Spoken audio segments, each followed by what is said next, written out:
Hi all, இன்றைக்கி நான் pizza தான் வீட்டில் ட்ரை பண்ணேன். ஸோ எப்படி பீட்சா பண்ணேன்னு இந்த வீடியோவில் பார்க்கலாம். So first cheese and paneer ready பண்ணி எடுத்துக்கிறேன். சீஸ் பண்ணுறதுக்கு பாலை கை பொறுக்கிற சூடு வந்த உடனே ஸ்டவ்வை ஆஃப் பண்ணிவிட்டு லெமன் ஜூஸை ஊற்றி விட்டுருங்க. சீஸ் நல்லா ஃபார்ம் ஆகிடும். சீஸ் நல்லா ஃபார்ம் ஆகினதுக்கப்புறம் ஃபில்டர் பண்ணி எடுத்துருங்க. அந்த வாட்டர் இருக்கும்ல, அதை திருப்பி ரீஹீட் பண்ணி அதில் இந்த சீஸை வந்துட்டு 2-3 தடவை டிப் பண்ணி எடுங்க. இப்படியே ஒரு 3-4 டைம்ஸ் பண்ணணும். அப்படியே பண்ணிகிட்ருக்கும்போது சீஸை நல்லா ஸ்ட்ரெச் பண்ணி எடுத்தால் சீஸ் ரெடி ஆகிடும். நெக்ஸ்ட்டு பன்னீர் பண்ணுறதுக்கு பால் நல்லா கொதிக்கிற ஸ்டேஜ் வர வரைக்கும் காய்ச்சிடும். அதுக்கப்புறம் லெமன் ஜூஸை ஆட் பண்ணிங்கன்னா பால் நல்லா திரிஞ்சிரும். பால் நல்லா திரிஞ்சு பன்னீர் ரெடி ஆகிரும். அதுக்கப்புறம் நீங்கள் ஃபில்டர் பண்ணி எடுத்துடலாம். அந்த வாட்டரை கீழே கொட்டிடாமல் சப்பாத்தி மாவு பசைகிறதுக்கு நீங்கள் யூஸ் பண்ணிக்கலாம். அதை நெக்ஸ்ட்டு பீட்சா பேஸ் ரெடி பண்ணுறதுக்கு நான் கோதுமை மாவு எடுத்துக்கிறேன். நீங்கள் மைதா கூட எடுத்துக்கலாம். ஒரு கப்பில் கொஞ்சமாக வார்ம் வாட்டர், 1 ஸ்பூன் சர்க்கரை, 1 ஸ்பூன் ஈஸ்ட் ஆட் பண்ணி 10 மினிட்ஸ் அப்படியே விட்டுருங்க. ஈஸ்ட் நல்லா ஆக்டிவேட் ஆகட்டும். அதுக்கப்புறம் 1 கப் கோதுமை, 1 spoon butter or oil, 1/2 teaspoon உப்பு போட்டு ஆக்டிவேட் ஆன ஈஸ்ட்டை சேர்த்து நல்லா பிசைஞ்சு எடுத்துக்கலாம். நான் எக்ஸ்ட்ரா வாட்டருக்காக பன்னீர் ரெடி பண்ணும்போது எடுத்த வாட்டரை யூஸ் பண்ணிக்கிறேன். நல்லா சப்பாத்தி மாவு மாதிரி பசைஞ்சு எடுத்துக்கிறேன்.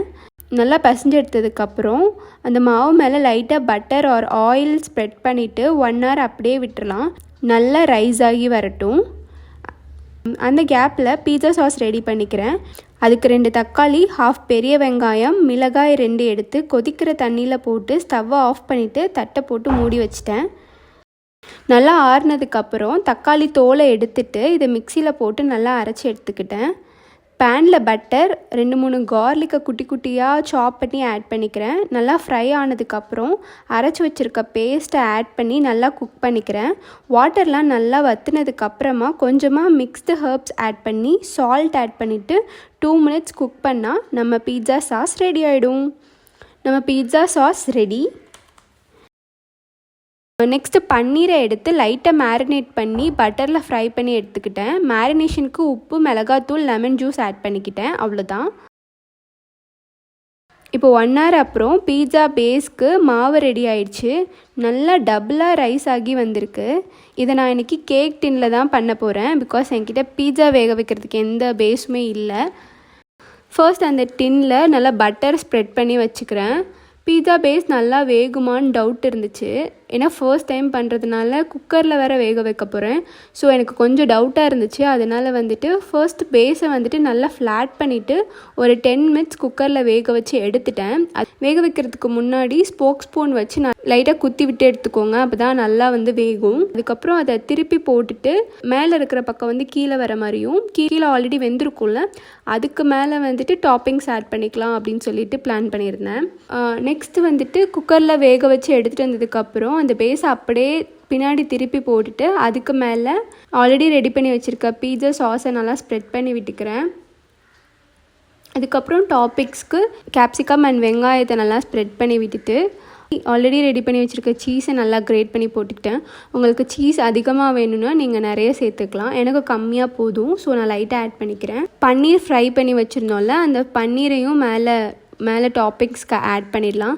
ஸ்வீட் கார்ன் அண்ட் ஆலிவ்ஸ் இருந்தால் நீங்கள் அதை ஆட் பண்ணிக்கலாம். பட் என்கிட்ட இல்லை. ஸோ என்கிட்ட இருக்கிற டாப்பிங்ஸை நான் ஆட் பண்ணுறேன். ஓகே, அவ்வளோதான். Pizza ready. இப்போ நம்ம இதை வேக வச்சிடலாம். இதை வேக வைக்கிறதுக்கு நான் குக்கர் தான் யூஸ் பண்ணுறேன். குக்கரில் நான் வேறு எதுவுமே ஆட் பண்ணல. நம்ம இந்த பீட்சா டின் இருக்குல்ல, இதை அப்படியே குக்கரில் வச்சுட்டு குக்கருக்கு விசில் போடாமல் நான் அப்படியே மூடி வச்சுக்கிறேன். ஒரு அடிகனமான கடாயிலையும் நீங்கள் இதை ட்ரை பண்ணலாம். நான் குக்கர் யூஸ் பண்ணுறேன். இப்போ இதை குக்கரில் 20 to 25 மினிட்ஸ் நல்லா மீடியமான ஃப்ளேமில் ஆர் ஸ்லோ ஃப்ளேமில் 20 to 25 மினிட்ஸ் நல்லா வேகட்டும். நல்லா வெந்ததுக்கப்புறம் எடுத்திங்கன்னா பீட்சா ரெடி. நான் 25 மினிட்ஸ் ஸ்லோ ஃப்ளேமில் வேக வச்சு எடுத்திருக்கேன். உங்களுக்கு வேணும்னா நீங்கள் நிறைய சீஸ் ஆட் பண்ணிக்கலாம். And mixed herbs and chilli ஃப்ளேக்ஸை மேலே டாப்பிங்ஸ்க்கு லாஸ்ட்டாக ஆட் பண்ணிக்கலாம். அது இன்னுமே ஃப்ளேவர் கொடுக்கும். எனக்கு பீட்சா சாஸ்லேயே பீட்சா ஃப்ளேவர் வந்துடுச்சு. ஸோ அதனால நான் எதுவும் எக்ஸ்ட்ரா டாப்பிங்ஸ் ஆட் பண்ணல. அவ்வளோதான், பீட்சா ரெடி. பார்க்கவும் டேஸ்ட்டும் ரெண்டுமே ரொம்ப சூப்பராக இருந்துச்சு. உங்களுக்கும் பிடிச்சிருந்தா ட்ரை பண்ணி பார்த்துட்டு எப்படி இருந்துச்சுன்னு கமெண்ட் பண்ணுங்கள். தேங்க்ஸ் ஃபார் வாட்சிங். பாய்.